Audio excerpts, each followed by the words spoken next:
District number 10 here in Sacramento. And I'm Reva Camiel, your host and action coach, and you're on the right station if you're tired of just hearing complaints without a commitment to find a solution. Action Callers is based on these 5 ideas.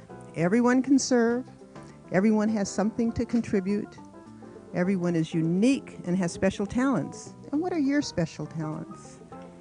Many people do help and we don't always see them, like our engineer and our greeter, Diane Matar and Michael Geller. And no one can accomplish big things alone. Today our community changemaker is Debra Gravert, and later on in the program we will have David Paulson, No on 38 school vouchers. And so for those of you who are with us for the first time, Action Callers is committed to bringing changemakers, people who have seen problems to be solved in our communities and have taken action to alleviate those problems. Today's guest is an out-there community activist. She has put her life out there for all to see and to stand up for the ideas she feels strongly about. Both you, the listener, and myself, Reva Camiel, will ask her questions and tell her some of our concerns and tell her some of our possible solutions that we think might work. So to talk to Debra Gravert, call us right now at 916-456-5199. Again, get your pencil out. There may be other things you might want to write down, and then call us at 456-5199. So listen to us if you're open to generously listening to the ideas of others. And call us if 1, you have questions or opinions that you want our candidate to know about, or 2, you have a problem in your community that needs they're finding out an effective way to help alleviate that issue or problem. Our changemaker guests and I will support you in discovering what action you can take to improve or change the problem that you feel is important. So again, get out your pencil and paper so you'll be able to write down some of the events and meetings that Debra Gravert and David Paulson and I know about that are taking place right here in River City. If you know of any other events or meetings that you think we should know about, call us here at 456-5199 and we'll write those down and put them on the air. You can be part of the solution rather than being part of the problem. So call us at our open line right now at 916-456-5199. So, Debra Gravert, will you please tell us a little bit about the path that led you to become involved in community's concerns? Thank you. Well, my upbringing was not anything politically aspiring. My parents, they voted and so forth, but not real activists when it came to politics. They did own a small dairy, and so most of my life I was brought up, under small business and the struggles that we faced and so forth. And here in Sacramento? It was in Nicholas, which is about Where is that? about 30 miles north of here. Ah. It's right up the road, from the station, about 30 minutes on the dot to get there. Uh-huh. My senior year of high school, my parents lost everything, dairy, farmland, everything.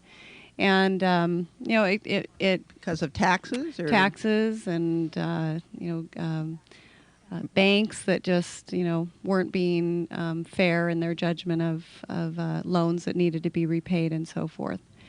So was it what years? This was in 81, 82. Uh-huh. Yeah. So dairy business was having a tough time around those years, Mm-hmm. and my parents had taken out a loan for a harvesting business, and was approved. And the bank called probably about the following year and said, that's a conflict of interest with this loan, even though we approved it, and you owe us, $90,000 in 30 days. Whoa. So it was, a little bit of eye-opener. I think that's when my activism started, frustrations of seeing us work so hard and losing it all. Seeing your parents must have been beside themselves. Yeah, they were. 6 of us kids. 6. Wow. Thank goodness 3 of us were just about ready to move out. So, so we all went out. My brother went into law school. My sister and I got an apartment in Sacramento, and then a couple years later, I got a job, just looking for a job to pay the bills at the state capitol, working for the Assembly Public Safety Committee. And again, not real politically active, voted and so forth, but my ideals weren't set. And 14 years later, is how long I've been at the state capitol and have formed a lot of different opinions in those 14 years. And when my daughter was born 6 years ago, and politicians, were talking about education reform and health care, I'd sit there and say, these aren't things that parents that I talk to are talking about. This is a lot of lip service, a lot of glad handling. So my involvement became more and more, and being from Elk Grove, we've had a huge growth issue, and it just keeps growing and growing. That's where you're living right now? Correct. Yeah. We seem to have a caller right now, Jared, and he has a question for you, Debra. So I'm going to turn up the mic here so we can hear him. So, Jared, can you hear us? Oh, yes, fine. Can you hear him, yes. Debra? Uh-huh. Okay. Yes, no problem. Mm-hmm. Yeah, I had a question for Debra. I was wondering, what are you going to do about after-school programs, since, there's so many problems with, our young kids, and they just don't seem to have much to do after their school lets out with all that energy to let loose. So do you have any things you'd like to see change in that direction, and if so, what? Yes. Yeah, go ahead. Jared. After-school programs have been one of my main focuses in running for this office. You're right, Jared, in the fact that there's so many kids that after school they have nowhere to go. Studies have shown that our highest juvenile crime rate is between the hours of 3 and 6 p.m., and most of this crime is committed by juvenile offenders. We have empty cafeterias, we have businesses, we have gymnasiums that can be utilized. Private-public partnerships can be implemented. It wouldn't cost a whole lot of money to get these kids engaged and either into a sports program or into, a dance program. There's a great article a couple days ago in the paper about how the school uses a dance program for 2 hours after school, and the kids are energized and they have something to do. That's some young girl running that? Yeah. One of maybe a high school girl right, or something? Right. Mm-hmm. And that's what a lot of my candidacy is about, is not just going in there and creating laws to, impress people. It's using what resources we have that's already existing in the community and utilizing them to our best advantage. Yeah, one of the things I've often thought about, I used to be in education and down in Los Angeles, and I always wanted to see I had a little trouble here with the mic, so excuse me, everybody. That it seemed like businesses could have people doing filing and learning, and kids could learn what it's like to be working in an office. They could fold papers and send in letters and that kind of thing. Yeah, and there's a lot that could be done. Right. And I have businesses that I talk to regularly that say just that. We would love to have high school kids come in here. I had a truck driver the other day that said, I would love to have a high school kid come here after school, and they are so short on mechanics and, just people to work on trucks. These are good, high-paying jobs, and if they could get these kids engaged into something after school and then to learn a trade on top of it, they can go out and be a mechanic and make, a pretty decent wage. World works. Right. Jared, I was just wondering, did you have some ideas yourself about how you thought after-school things should be used? Well, I know that, for many of, marching bands and things like that, they get that what? I'm sorry? A lot of the extracurricular activities like marching band or drama clubs get their budgets cut because they're usually the first on the list. And it just seems that I grew up in a whole other world of opportunity than what I'm seeing our youth today have offered to them. And, I'm just kind of interested in hearing the candidate's position on that. How do you feel about what she had to say? How did you feel about what she had to say? I thought it was, interesting and a lot of substance there. It's just, we need more people in the legislature that, is going to have that as a concern rather than, egotistical type legislation and legislation that punishes rather than offers opportunity for our youth.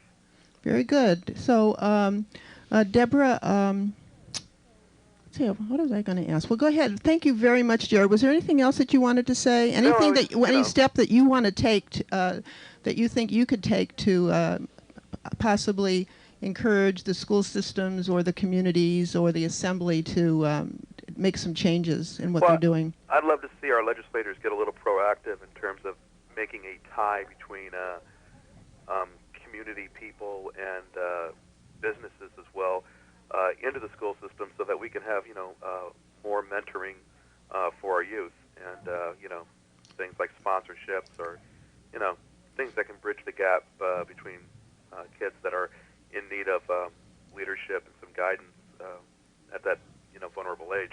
Great. Well, would you be willing to write a letter or an email or something to one of the assembly people and let them know that as one of your actions besides this call? Oh, yeah, that'd be a great idea, yeah. Okay. Very good, because that's you're calling and getting this right to Debra so that when she gets elected, she can say, gee, people seem to want that, and really continue to push for that. I think we all need encouragement, even if we have an idea, and have to have the people behind us. Mm-hmm. And the caller had a good point, too, as far as he was talking about marching bands and so forth. Those are the first areas that seem to be cut in our education system. The arts, music, wood shop, mechanics. Mm-hmm. You see very few of these programs in our high schools anymore.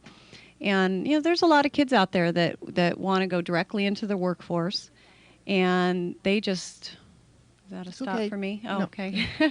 And, they have no ROTC, programs that we had while in school. There's a lot of musically gifted kids out there that could benefit from these programs, and if they don't want to go on to college, be cheaper than send them to the youth authority. Right, exactly. Youth authority costs anywhere like $50,000 to $30,000 to $50,000 a year to keep one kid locked up. Right. And you have kids that say are musically talented or love to sing or dance or be in a band, and if there's no programs like this to let their energy out, and they're in a classroom, and that's just... And maybe they're not so good in the classroom kinds of things. Right. We lose these kids every day, so it's real important to make sure that we have these vocational programs still funded in our schools. Yeah. So, Jared, are you still there? No. Oh, okay. That's very good. So, were there some other things that came up for you that? Well,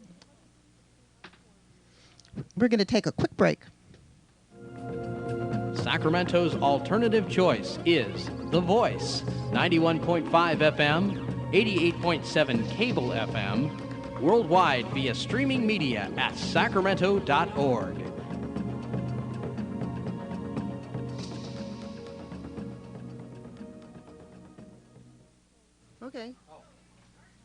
Okay, so we're here on Action Callers, and I'm here with Debra Gravert, who's running for the Assembly in the 10th District. So, Debra, what other kinds of things have come up for you that you'd like to let our audience know? Well, working in the legislature for the past 14 years has been a real eye-opener for me. You see, there's some really good, talented legislators there, and there's some that I think are there to rub shoulders with rich donors and have lunch with lobbyists and so forth.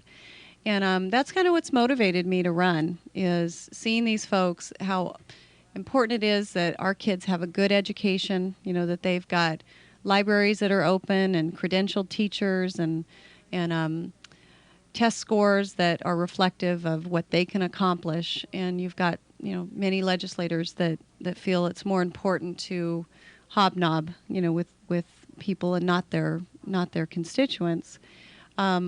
If elected to the legislature, that is my number one priority, is to ensure that the voters are heard and that their concerns are paid attention to. So you don't think when they're hobnobbing, they're maybe talking about issues and trying to push a vote on something that it's all play? No, I don't. I see a lot of legislators that are there to further their careers, and they're not committed to the children, of California, to seniors of California, to middle-aged voters. They like to talk about education reform and healthcare reform and lowering our taxes, but all in all, you don't see too many that accomplish that. And there's so much potential to do that. For example, the last night of session, there was a wonderful healthcare bill that would have expanded the Healthy Families program. It's a program that California utilizes. It's funded 2/3 by the federal government. We come up with the following, the small matching amount. Currently, only children of low-income working parents are eligible. This bill would have allowed the parents of these children to become eligible, and it's estimated about 600,000 working adults could have qualified. And the last night of session, legislators were tributing each other, slapping each other on the back, saying what wonderful jobs they've done. And this bill slipped through the cracks. And unfortunately, California forfeited $590 million $590 million of federal funds that would have ensured that these working people that work hard every day get some form of health care. This is just a small example of what I see day in and day out, in that legislature. And so having worked in the legislature, you kind of know how bills get through and the kinds of things that can move things along. Or you're not a babe in the woods in that area. Exactly, and that's a good point. That with term limits and the effect that they've had, on our system, most folks come in with little or no experience. They don't even know how to introduce a bill, let alone move it through the system. I sure wouldn't know how to do it if I was running. And it takes, it's a lot. I mean, like I said, for all the years I've been there, I still learn something new, every now and then. And, it's no fault of these folks. I mean, they come in and they have good intentions, but they don't know how to move a bill. So the first, 3 years of their term is spent trying to learn the ropes. How long is a term? It's a 2-year term, but they have a chance to run on three times. So it'd be a total of 6 years. So you're running against an incumbent. Correct. Yeah. So is there much difference in running against somebody who's already in office than somebody who's new like yourself to No, it? I don't think so. My message is the same. I campaign as I would be an elected official, and that is I'm out there walking to voters, talking to them. I made probably about 3 hours of phone calls today to voters to see if they had any questions about my campaign. I meet frequently with, businesses and parents and teachers and principals, to see how we can improve our education system. Nobody's the perfect expert. So I go to the experts to see what their thoughts are to improve our education system and to see how we can provide health care and talking to voters about how frustrated they are to sit on Highway 99 or Highway 50, every day stuck in traffic. Let me ask you this. I've been seeing an ad on television for something about the highways, the Caltrans. And, does that anything that the State Assembly works on? And that's a proposition, Prop 35, if I recall. And, it's a fierce battle on both sides as to what... to allow what... whether it would speed up highway construction versus, would it not speed up highway construction. And propositions is a perfect example of voters being frustrated by the legislature being inactive. If the legislature were doing their jobs and were concerned about, what voters and constituents had in mind, then propositions wouldn't end up on the ballot. But the voters have, gotten frustrated at legislators being ineffective in doing their jobs, what they were elected to do, so they go to the initiative process. And then so highways, this one here is highways, and they're not getting built and taken care of. Right. And it's, which political ad do you believe?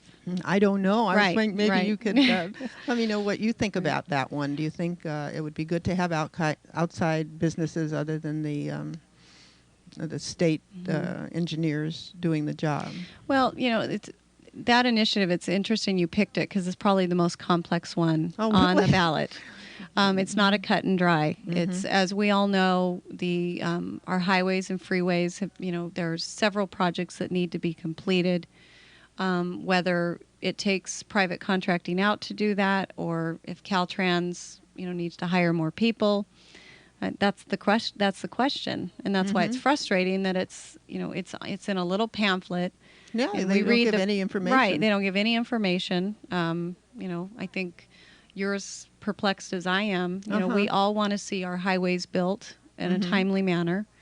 And sometimes not built if we don't want to keep making highways. Right. But again, like I said, that's where the frustration lies with the voters, that our legislators should be handling these issues. It shouldn't be put on a piece of paper and then you sit there and I haven't been able to watch any of the political ads myself, but I've heard about them, and it is confusing. You don't know which side to believe, and so it'd be nice to have a debate on that one, huh? Right. That would be great. You should get them in here. Well, I really want to thank you for being here today. Is there anything else that you'd like to say so everybody knows it ahead of time and so you get your word in? Yeah. Well, like I said, I'm a working wife and mother. I've got a 6-year-old daughter that's in the education system. Education's my top priority, my number one priority. Healthcare is important.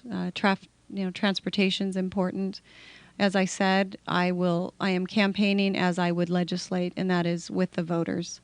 I think that the legislators have lost sight of why they're there. They're there to listen to the voters and their concerns, not to sit there and do things that are beneficial to them. They're elected by the people, and they should listen to the people, and that's the type of legislator I would be. Great. Well, thank you so much. And in the next few minutes, we're going to have somebody from the voucher, the school vouchers, number 38, school vouchers. And so stay tuned, and we'll be back with you in just a few minutes with David Paulson from No on 38.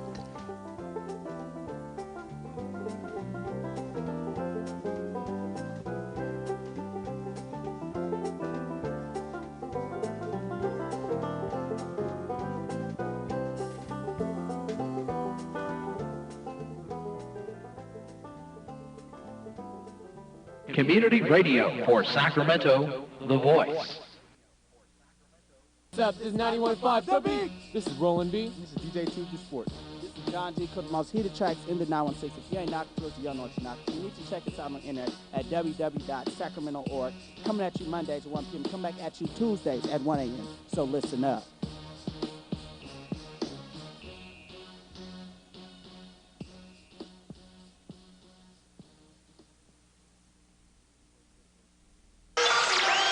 Looking for a critical examination of the major news stories every week? Looking for exposés on what the mainstream media might have missed in their own coverage? Looking for lively discussion and thoughtful critique of media? Then listen to Counterspin. Counterspin exposes and highlights biased and inaccurate news, censored stories, sexism, racism, and homophobia, the power of corporate influence, gaffes and goofs by leading TV pundits, TV news' narrow political spectrum, attacks on free speech, and much more. Hear Counterspin Wednesday at noon and Thursday at midnight, right here on The Voice of Sacramento. I'm into basketball. I'm really into art. I'm into photography. I'm into the environment. I'm into hanging out. Are you into it? Well, here's your chance to find out. Get involved with the volunteer program for kids who care. You can participate in whatever you're into, hang with your buds, and help the community at the same time. So, are you into it? If you are, then give 4-H a call toll-free at 1-888-77-YOUTH for more info, or check out our website at www.areyouintoit.com. I'm into everything. A public service message brought to you by 4-H, the Cooperative Extension System, and the Ad Council.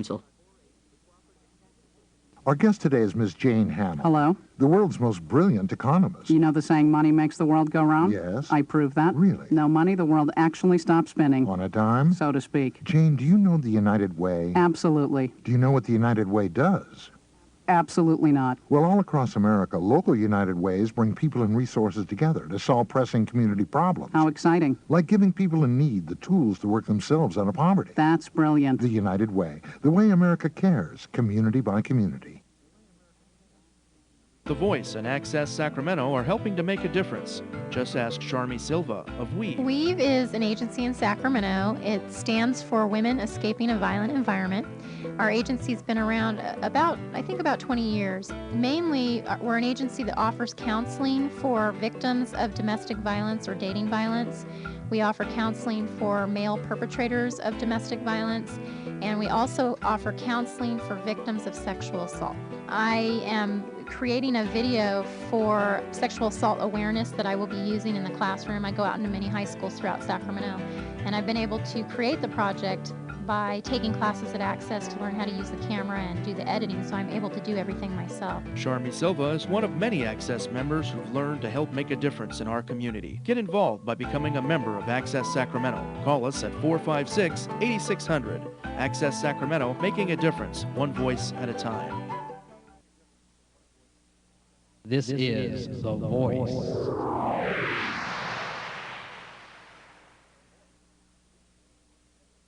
The Voice is 88.7 Cable FM and KYDS 91.5 FM Sacramento.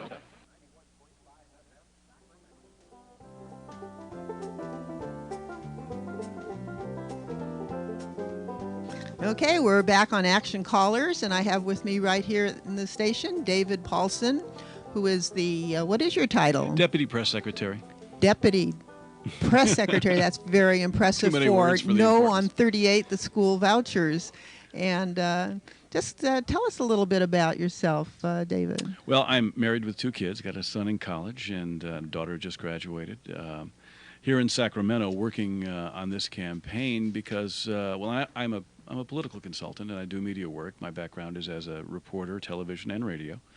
But I only work on campaigns and for candidates that I believe in. And this is a fight that I truly believe in because I am a big supporter of public schools. And I firmly believe, as I think many of your listeners probably do, that Proposition 38 has the tremendous capacity to harm public schools, harm taxpayers, and harm kids. Mm-hmm. Well, I guess, speaking as a former teacher in public schools and as a former public school graduate, I guess I went to all public schools. Me too. Even the public universities. And I had great teachers and a great experience, and I grew up in a kind of a poverty area in East Los Angeles. And during the Depression, we were taken on trips, bus trips to the to see the dinosaur bones, and we went to the museums, and we went to give dances over at the city college, and things were happening. It was a wonderful experience being in elementary school during those years, and it was right in the heart of the Depression. How did we do it?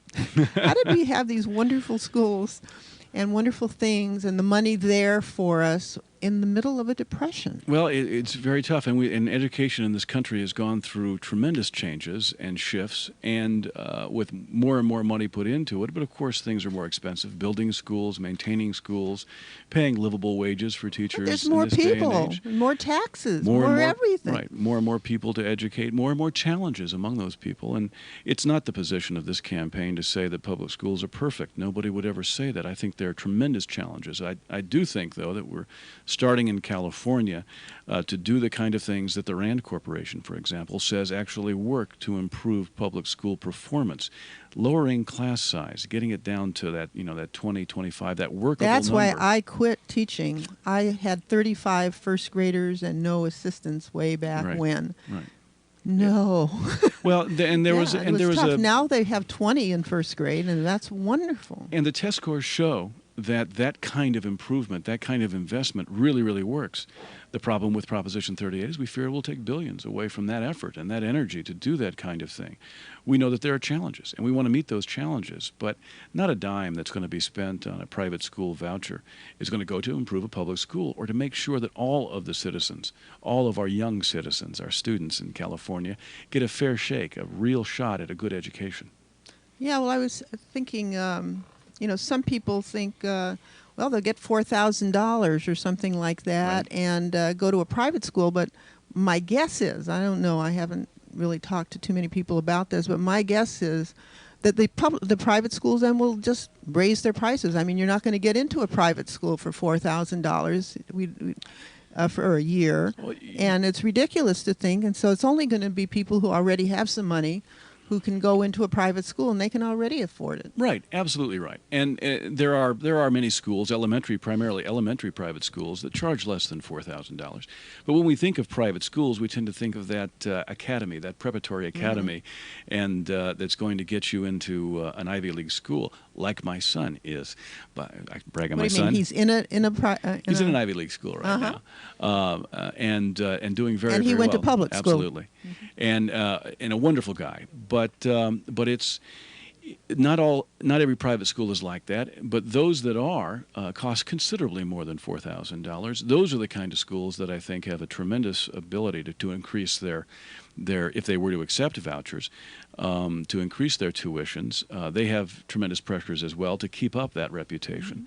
A lot of religious-based schools, parochial schools, intentionally keep their salary, their fees down. Well, their teachers get paid a lot less. They get paid less. A lot of the teachers, and they're not necessarily have credentials. Absolutely. And they don't have to at all. And under Proposition 38, no private school teacher would have to have credentials. But they serve a part of the population, poor, low-income, middle-income, and wealthy, broad-based in most cases, and keep their money down. But of course, those schools are subsidized by the collection plate, and that's wonderful. That's a great private choice for a lot of people who want to make that choice for whatever reason. What Proposition 38 tends to ask people, all the taxpayers of California, is to subsidize that personal choice of other families. We know that there are families who want to send their kids to private schools that financially are having trouble. I know many families like that who have done so. But they've decided to make that personal sacrifice. They would live in a smaller house or move to a different neighborhood or not buy a new car every 3 years. And they make that sacrifice, and they don't ask the taxpayers to subsidize that choice. That's one argument against Proposition 38, but there are several. The key one being, we don't want to stop the progress that we're making in California on schools. There's a lot of progress to be made, and we think we can do that. What kind of progress has been made? Do you have some? Well, the recent API test scores, it's broad-based, and there's a lot of numbers, and I can throw them at you. Yes, throw a few. About 80%. People love numbers. Absolutely. Well, it does sell, but I have this feeling that there are lies, there are blank lies, and then there are statistics that people use, and I tend to not want to throw out too many because people tend to be skeptical, and rightfully so. Fuzzy numbers. Fuzzy numbers, yes, absolutely. Fuzzy numbers. But about 80% of the schools in California actually increased their math and reading scores under the recent Stat 9 test, API ranking. And that API ranking is something that under Prop 38 the private schools would not have to participate in. They wouldn't have to give that particular test. They have to give some kind of test that's given to public school students in California, but it doesn't have to be that new, tough, high-risk, high-stakes test that we want for accountability for our schools. Is that the same test they had in Texas? Yeah, well, as a matter of fact, it is. The Stanford 9 test. Well, actually, there were two tests in Texas. You know, that report came out today. Texas has its own test that it created. And under its own test, Texas came out with tremendous improvements, but under the Stanford 9 test, or the STAT test, they did not. Oh, they took both tests. They took both wasn't real tests. clear on that in that article. It's real kind of it's a complicated issue, but I've known for a long time, although my personal political views on which presidential candidate you should vote for are probably not appropriate for this program. However, I know, for example, that 9 of the school systems, large school systems in Texas, are under investigation for test fraud and for test encouragement, shall we say. And what do you mean by test encouragement? Too much quote teaching to the test, actually helping students too much in those tests. A lot of schools studying for the test. Well, studying for the test is one thing, to do examples, so to get kids familiar with that particular testing procedure, but changing test answers, changing scores, they saw too much improvement in some schools, and some improvement would be acceptable, but when you see too much improvement across a broad base of schools, or you see some schools improve tremendously and other schools not improve, and they're right next to each other, it raises flags, and Let me just say something. I was just noticing, those of you who are listening, if you have some questions or you have some things that you object to that you're hearing, give us a call right now at 456-5199. We do want to hear from you. We would like to hear your opinions too. This is an open discussion. Yeah, normally I, as I told you earlier before the show began, I'm used to the hard questions because I'm used to the tough debate. But this is a lot of fun.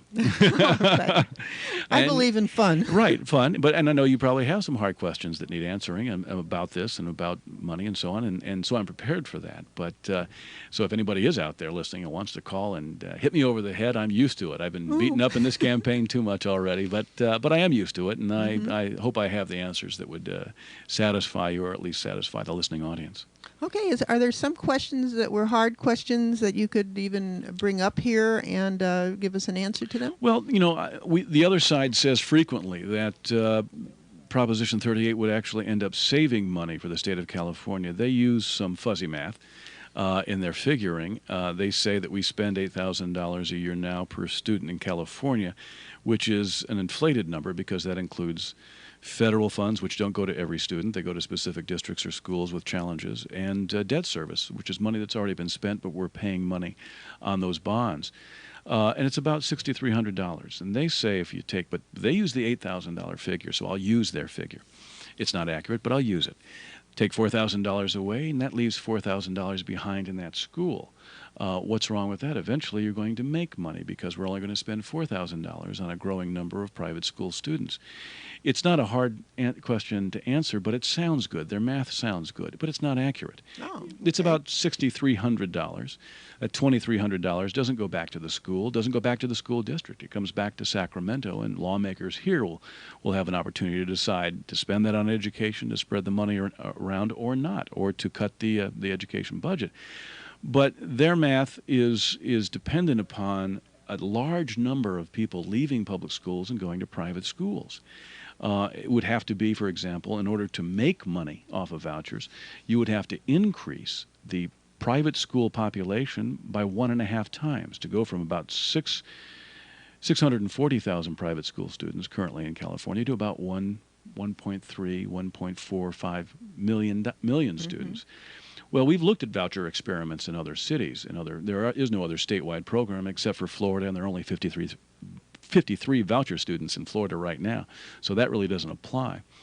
And it has different rules and regulations, and it's targeted towards schools that are doing poorly. Most of them have kids who are poor. So it's got a targeted essence to it.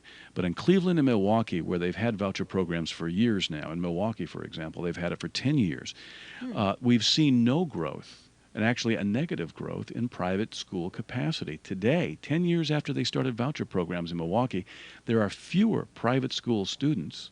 What's your guess about that? Well, they had about 4 or 5 voucher schools open. I mean, they instituted the vouchers. Entrepreneurs and others came in and started to open up schools. It looked like it was going well. 4 of those schools shut down. Because? They couldn't pay their bills. They couldn't manage the education that their parents were expecting. On $4,000. Well, they were getting actually $5,300. They were getting more money. They discovered waste and fraud and misspent funds after some of these schools closed down. And 3 of those schools closed down in mid-school year, leaving the parents, the taxpayers, but most importantly, the students holding the bag.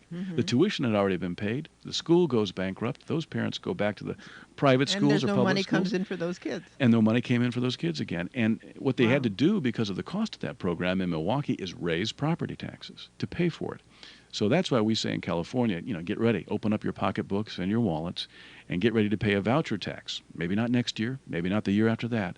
But eventually the cost, which could reach as high as $3 to $4 billion, depending on whose estimate you look at, will end up probably in a tax increase of some kind. The other side would say, no, we have a surplus in this state. And I would say, no, we don't. We've just spent that surplus. We've just applied that to other programs, health care, education, and a whole host of other programs that had, needed the money. And we can't depend on a surplus every year to cover the losses for this kind of thing. So it's a complex issue, but the bottom line is that it's going to cost us billions. It's going to hurt the kids in public schools.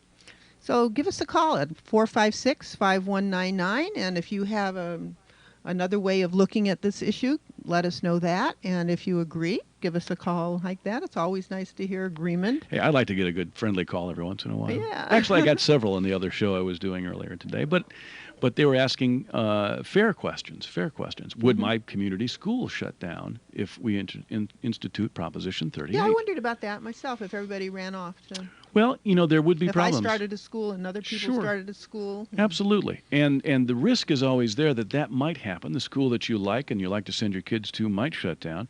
But that's probably would be rare. Some of those kids would leave, perhaps, because some parents would make that choice on themselves, and perhaps they would take advantage and just try to experiment and see what would happen. That in and of itself would harm the school because money would be taken out of that school, and that might result in larger class size depending on the kind of school or a lack of funds and resources for improvements for the school or other programs. But, I don't know. It's a double-edged sword. It could happen in some cases, and chances are it won't happen, that it will just harm that neighborhood school. And I think as I do, I've lived in many places in my life across the country, grew and went to many, many different schools. A school can be the hub. I only went to one elementary, one junior high, and one high school. But that school can kind of be the center of a neighborhood, and if that school deteriorates, then the neighborhood might be harmed. People come to look at private schools and public schools in neighborhoods, but primarily the public schools to see what it's like, and then they perhaps want to move there in order to take advantage of that school. Yeah, some people move to certain neighborhoods willing to pay higher prices for their home because they know that public school is very good in that neighborhood. It's a tremendous draw for that kind of thing. And if you want to draw that analogy out a bit more, if a public school goes down, then eventually, and that neighborhood becomes less attractive because of it, then you're talking property values being hurt, etc. Yeah, I had need to take a little break right now, and we'll be right back.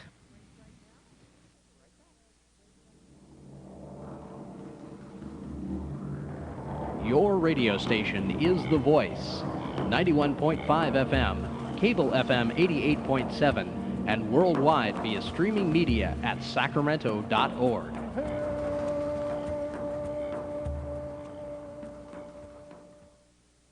Second one.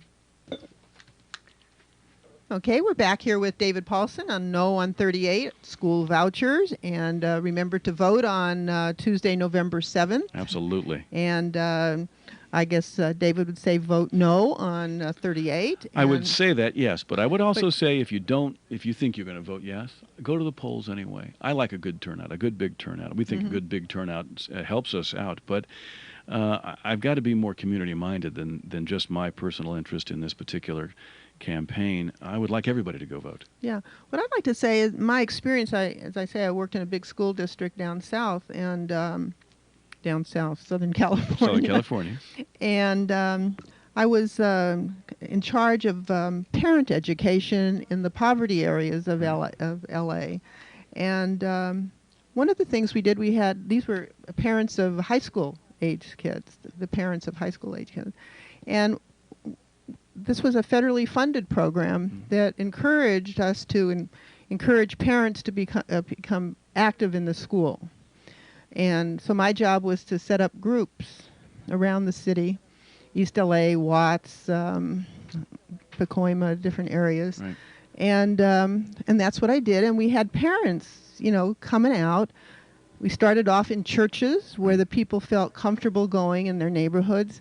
And we eventually moved the groups into the schools where there was a lot of administrators don't like parents. And a lot of teachers are very afraid of parents. Right. And so they finally came. We had for good reason.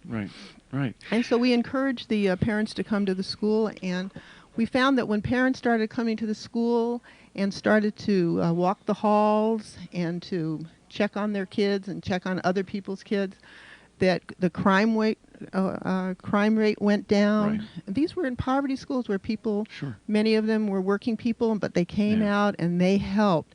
And but it takes special interest and people who have the energy to begin to do the changing. Right. And so the bad school can become a good school, can become a great school with parent involvement. The cheapest way, as a matter of fact, it doesn't cost a dime, although there are some programs that might cost minimal funds. The cheapest way to improve any school is to get the parents involved, not only with their kids' education, to make sure that they do their homework, that they have an understanding of where that child should be, that they actually take a look at every test that comes in. That's what my wife and I do with our kids. I want to see every day. I want to see what homework came back to you, and I want to see what tests. And if I found out you didn't give them to me, then there's going to be, punishment. Grounding kids, I would never punish you otherwise. Don't beat them. No, absolutely not. But more than that, the thing that really hurts them is not being able to socialize. So we use that carrot and stick, and they get grounded, and so they learn real quick, as our son did very quickly, that you better be honest with mom and dad. And setting up that kind of relationship not only improves your child's education and makes sure they do the work, but then getting involved with PTA, which, by the way, happens to be on our side of Prop 38. By the way, give us a call, 456-5199, and take your action right now by calling. Absolutely. That is an action. But getting involved with the school, talking to the principal, telling the principal and the teacher what it is you expect, what it is you want, if you see deficiencies, if you have problems, if there's problem with subject matter or what have you. Discussing it with the teacher and discussing it with the school administrators is the greatest way of getting some action. You can do that in a public school. In a private school, they might kick you and your kid out. I've seen that happen. It sometimes happens in public schools too, Sure. and we have to intervene with that also. Right. And the active parents usually don't get their kids picked out. Right. But I was thinking about when I'm going to tell a bad story on myself. I find that hard to believe that there is one, but go ahead. There is one.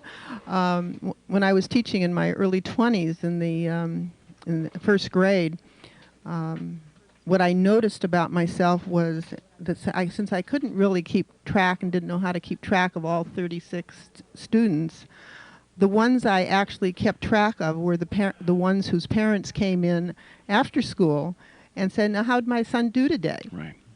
And if I knew, that was going to be the parent that showed up or the parents that showed up, you can bet your babies. Right. I kept my eye on that kid. Right. Well, that's only human. That's only natural. I felt kind of bad about that. But that is only human. It's you human. tend to, especially if you've got 35 kids to do. And so I always made sure, assuming that was the case, I always made sure that we knew the face and name of every teacher that my son and daughter have, and that they knew us, and that we were on good relations. And if I had a problem, and with the school, with the class, or more often than not with the way my daughter was approaching that subject matter, it was discussed immediately. Our phone numbers were in their hands, and they were told to call us. Maybe even their memory. Well, maybe. I don't know. You'd have to ask them. But it's a funny thing. You kind of intuitively know that if you're a parent who really, really cares about child education. I think, I think most parents care about their children's education. I think some parents, from my experience, are afraid of schools. They may not have been good students themselves. They may have been in trouble a lot in schools. And for them, they're really frightened of the school. Right. And, they feel like a kid again when they go back in the school, and they feel like they're little. Right. And when the teacher says, "Your kid isn't doing well," the parent gets very threatened. And that happens in schools, public and private. That's right. But what I see more often than not, and I saw it with my own parents, but it was a different situation, but I've seen it with other kids' parents, and I've seen it with friends who have kids, is that they send their kid off to a public school or a private school, and it doesn't make any difference along these lines. And they're either cutting that check or they're sending the kid to the neighborhood school. And they think that's somebody else's job to take care of that part of thing. They want the kid to do the work, and they look at the grades when it comes in.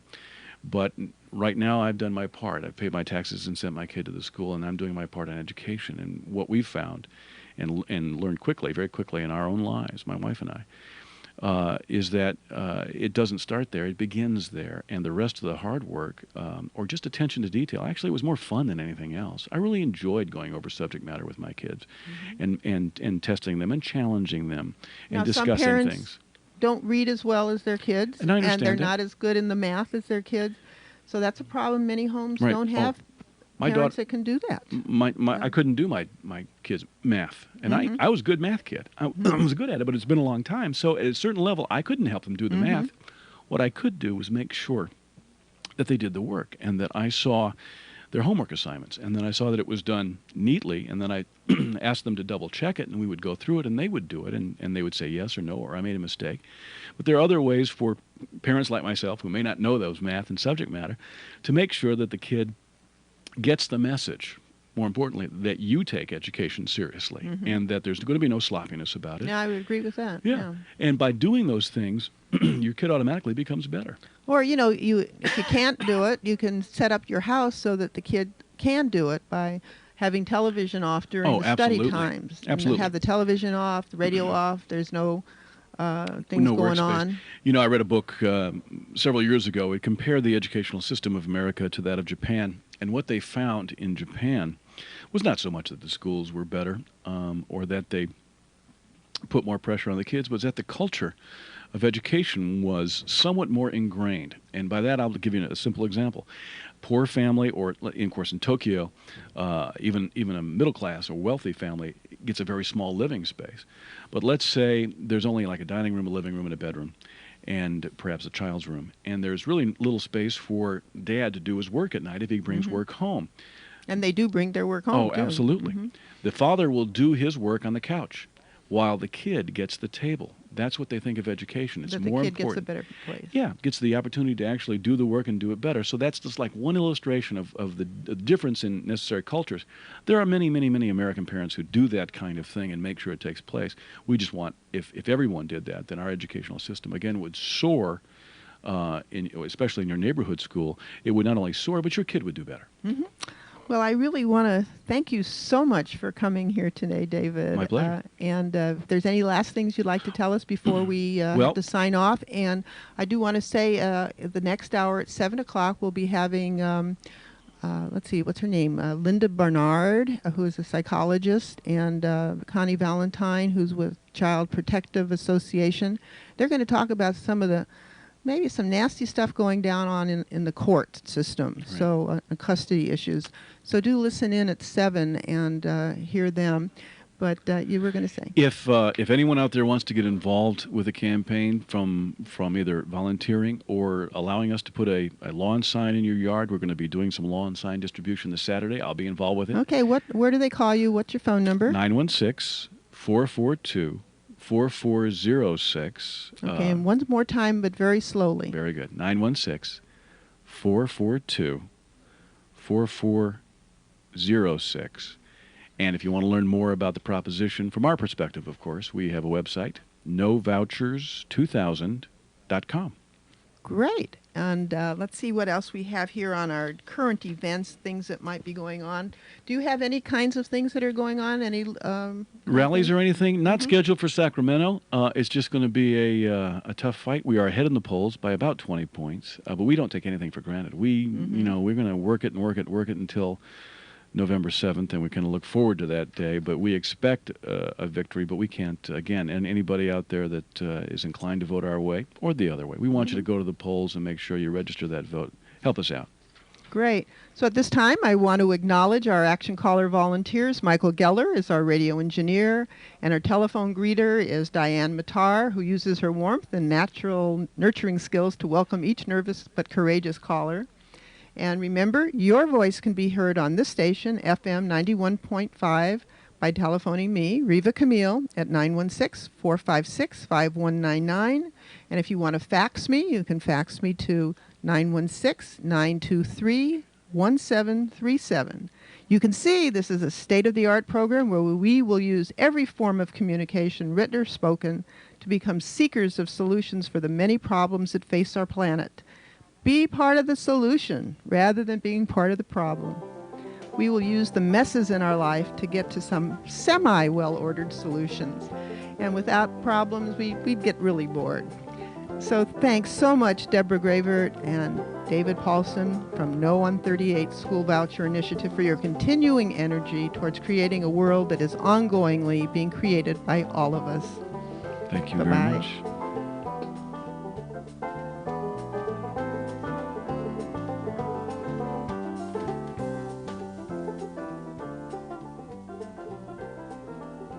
Sacramento.